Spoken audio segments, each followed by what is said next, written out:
Every man, woman, and child is in this fight for Ukraine. They are tired, don't get me wrong, and the constant bombardments of the civilian population is exhausting.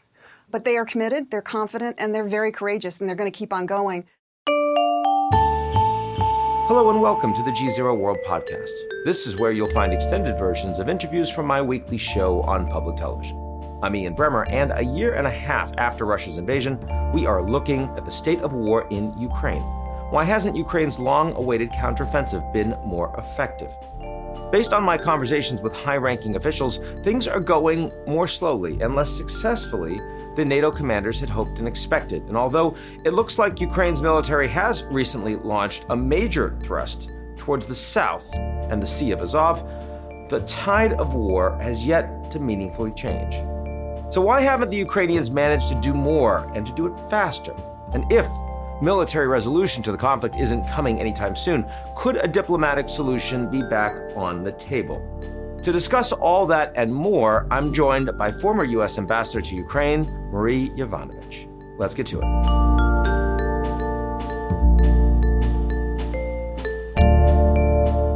The GZERO World Podcast is brought to you by our lead sponsor, Prologis. Prologis helps businesses across the globe scale their supply chains with an expansive portfolio of logistics real estate and the only end-to-end solutions platform addressing the critical initiatives of global logistics today. Learn more at prologis.com.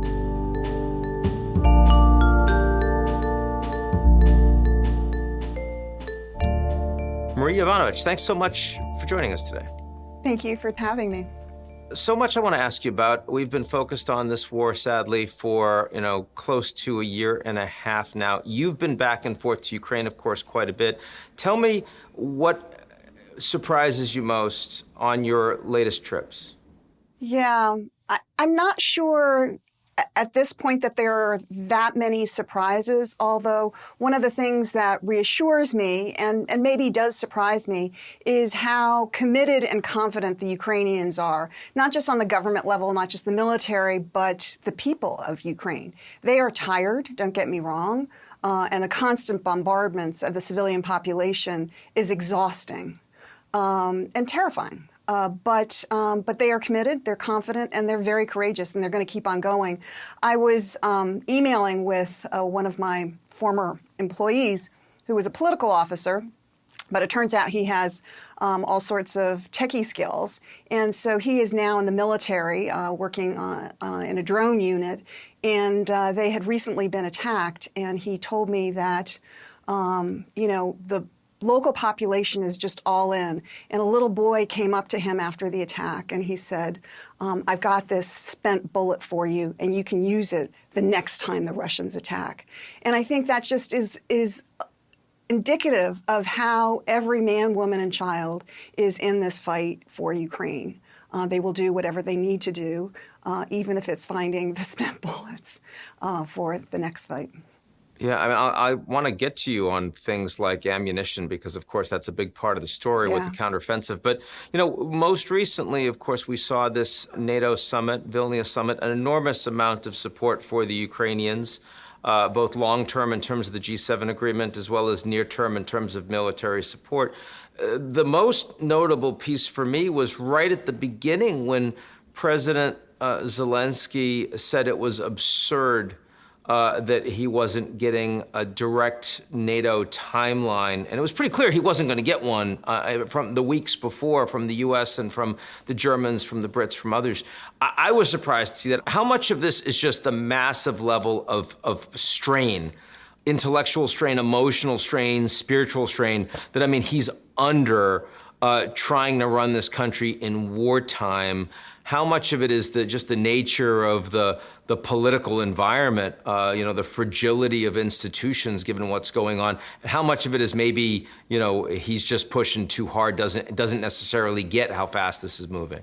Yeah, I think it's probably all of the above. I think that there had been hopes in Ukraine, including on the part of President Zelensky and those around him, that they would get more of a commitment, not, whether it's a timeline, whether it's an invitation. Nobody was expecting NATO membership. But I think they were expecting more than they got. And frankly, the U.S. And Germany were a little out of step with the rest of the allies. One of the key goals for this administration, which I think has done a remarkable job of leading the alliance in supporting Ukraine, in strengthening the alliance, and in not further broadening the war. But strengthening the alliance and keeping alliance cohesion is one of the main goals. And going into the Vilnius summit, there was not cohesion. We were a little out of step. And I think that, day one of the summit was obviously the headline was the unhappiness of the Ukrainians and the deep emotionalism of that statement by Zelensky. Day two, I think, showed you, the bilaterals, the reassurance to Ukraine by every leader, including our own.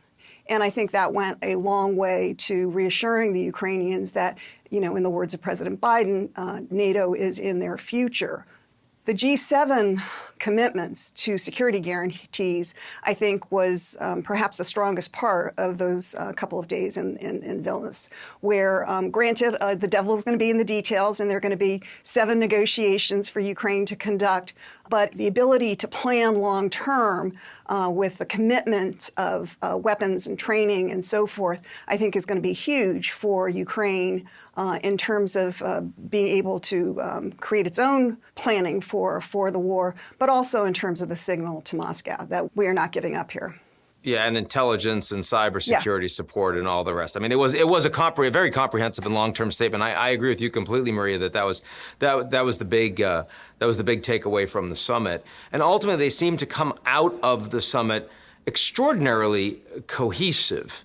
If you think about where NATO was before the war, if you think about the prognostication that was going on about how we would or would not support Ukraine, and where we are right now, I think it's remarkable. Not only has NATO gotten a new lease of life, but the support for Ukraine is, as I said, remarkable.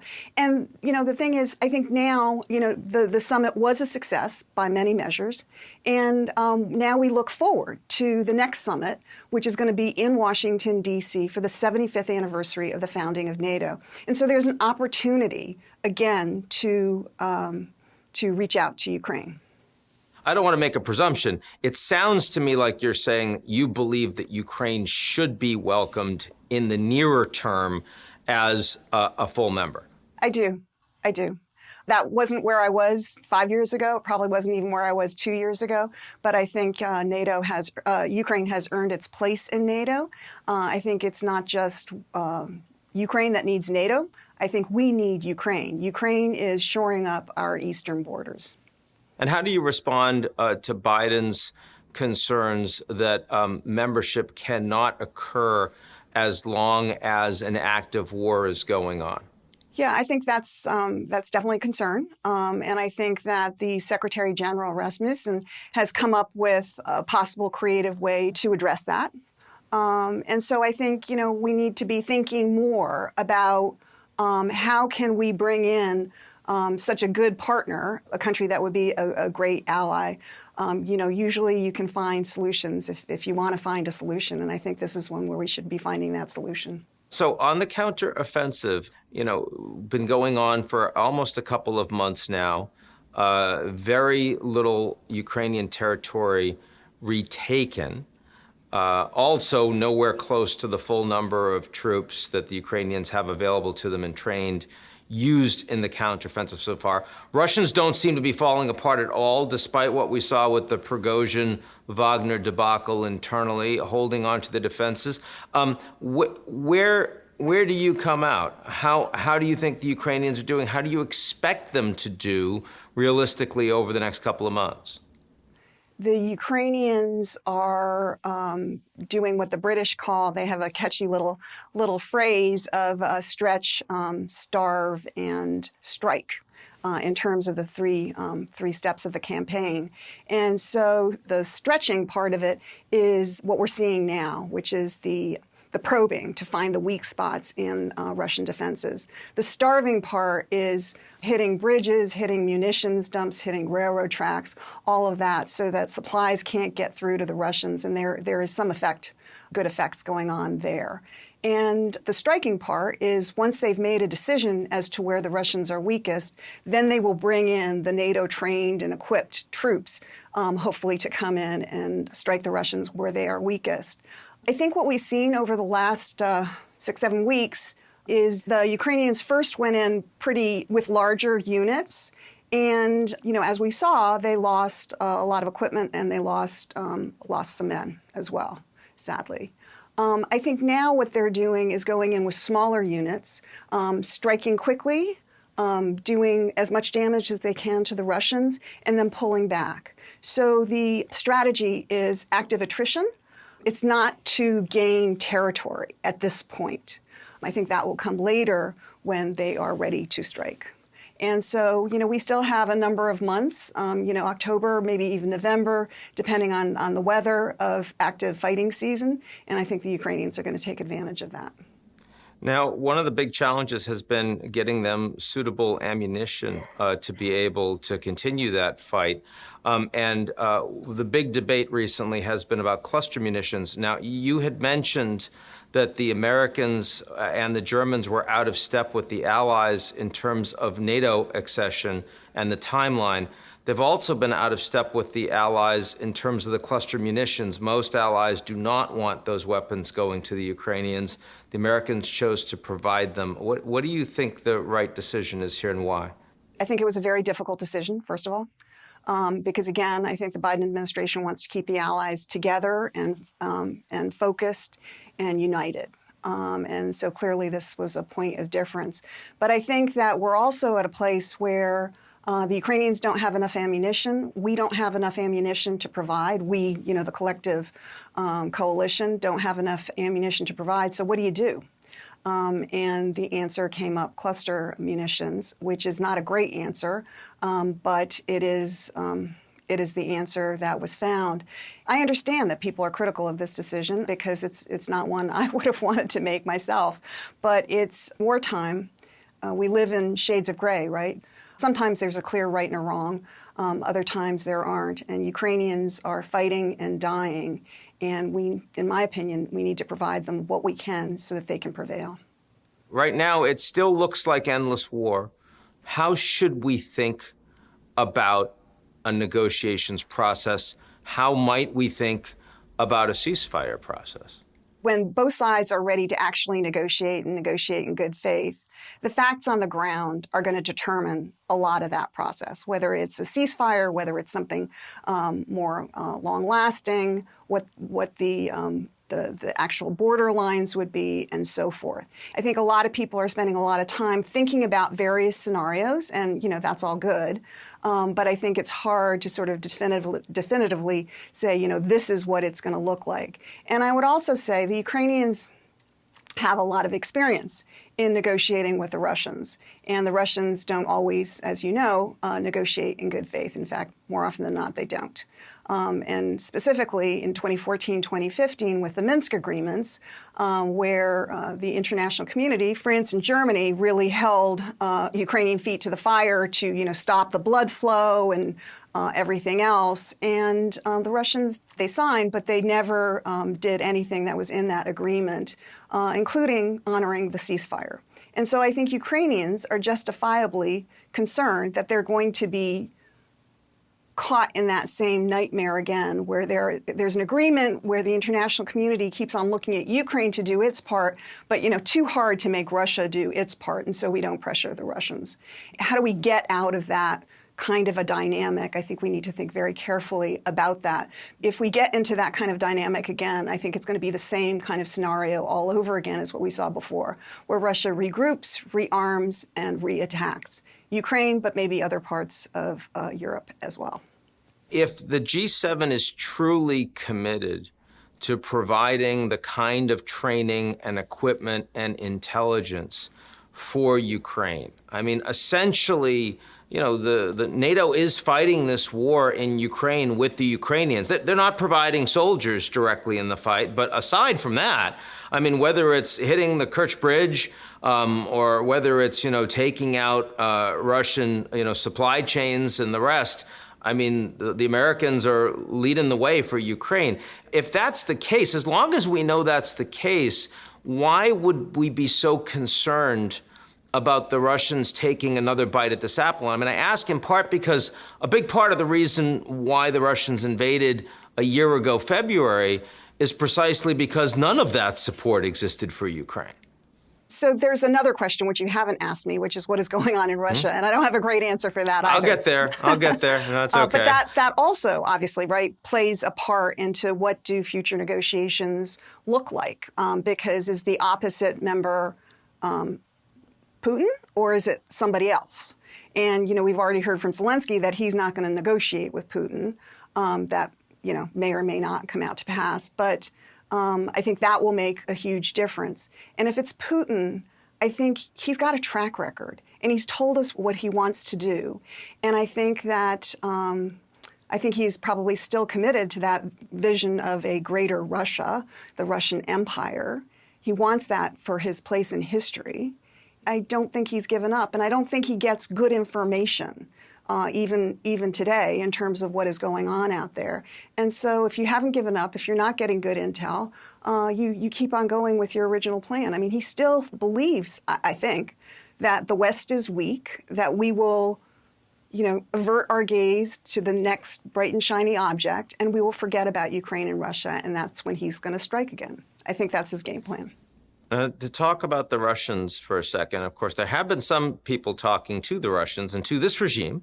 We saw that the outgoing head of the Council on Foreign Relations, and someone that we've had on this show, certainly, Richard Haas, has led a delegation, done some track 2 diplomacy with the Russians, and also spoke with Foreign Minister Lavrov. How do you respond? How do you think about high-level policy-connected Americans engaging with this Russian government at this time? While communication with adversaries, whether it's China, whether it's Russia, whether it's another country, is always an important thing, it's also important to make sure you're in sync with your own government when you're doing that, number one. And number two, in this case, having discussions about Ukraine without Ukraine is, not part of what the U.S. government says is its policy. And I would just say that if you're not at the table in those kinds of discussions, you're on the menu. And so the Ukrainian people understand that, and they are quite concerned about what this would mean. I'm sure they went into this hoping to create a very positive dynamic and options and various other things. I'm not sure that's where it's coming out.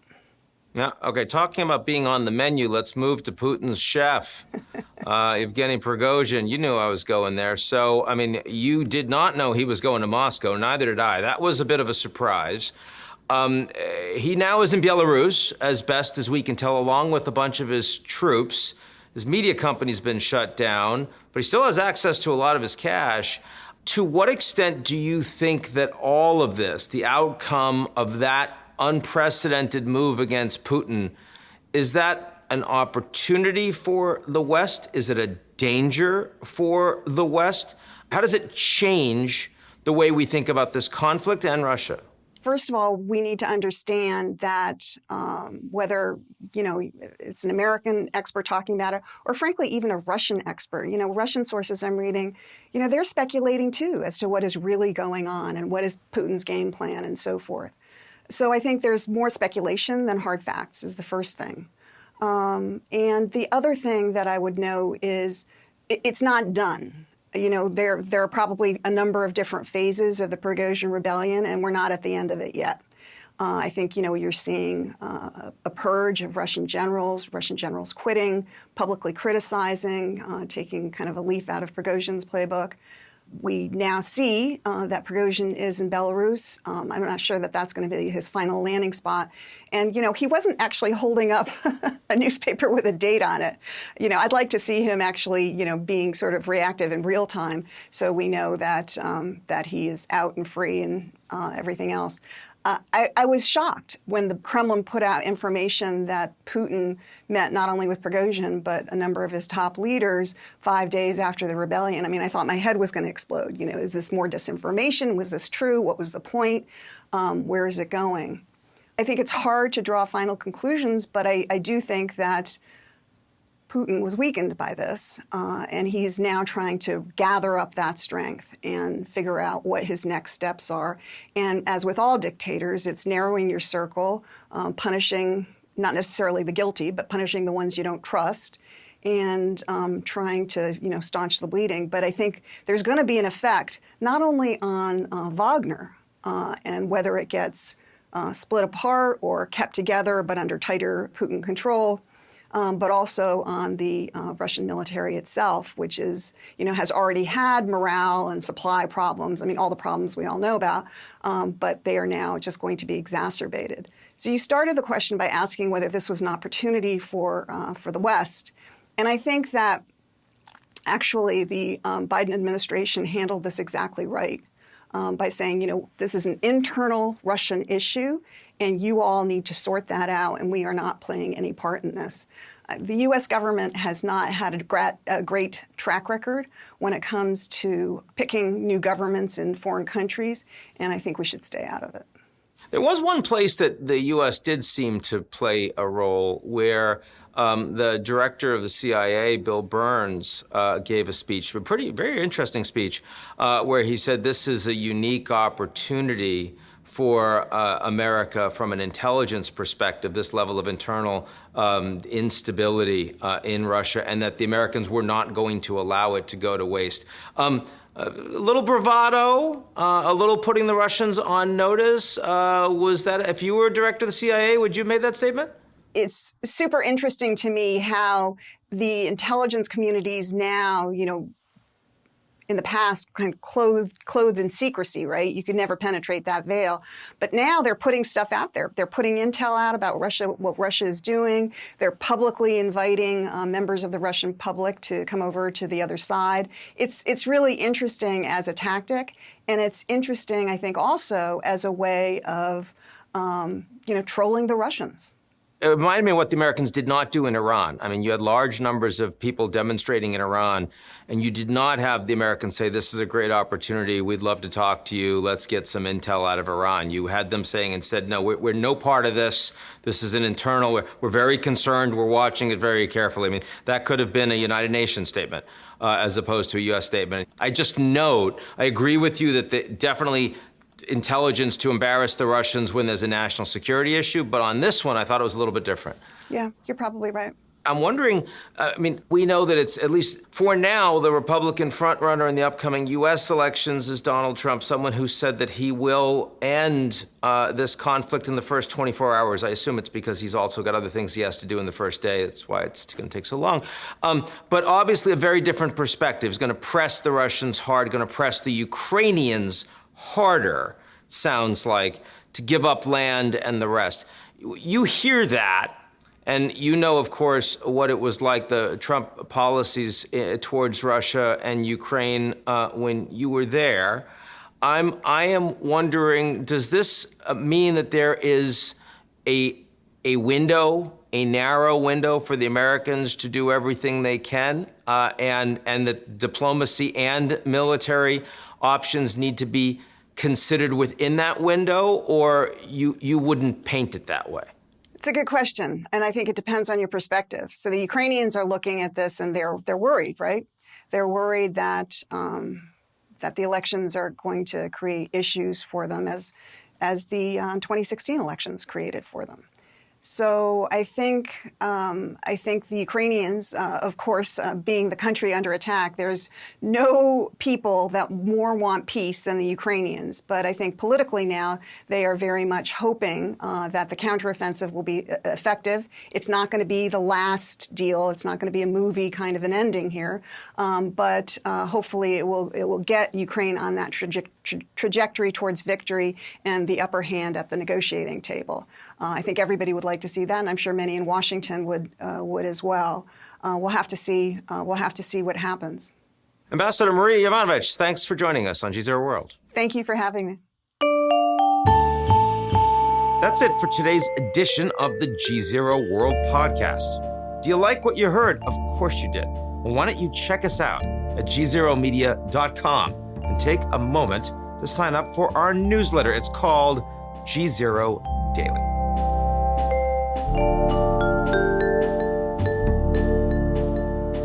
The GZERO World Podcast is brought to you by our lead sponsor, Prologis.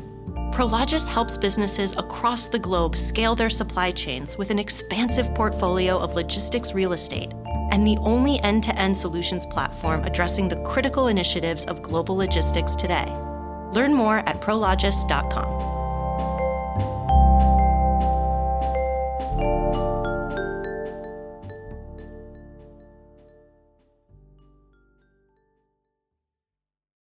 You're listening to the GZERO World with Ian Bremmer podcast, your weekly geopolitical deep dive into the world's biggest news stories, featuring in-depth conversations with global leaders and newsmakers. To get more of GZERO's insights on global politics every morning, sign up for our free newsletter, GZERO Daily, at gzeromedia.com.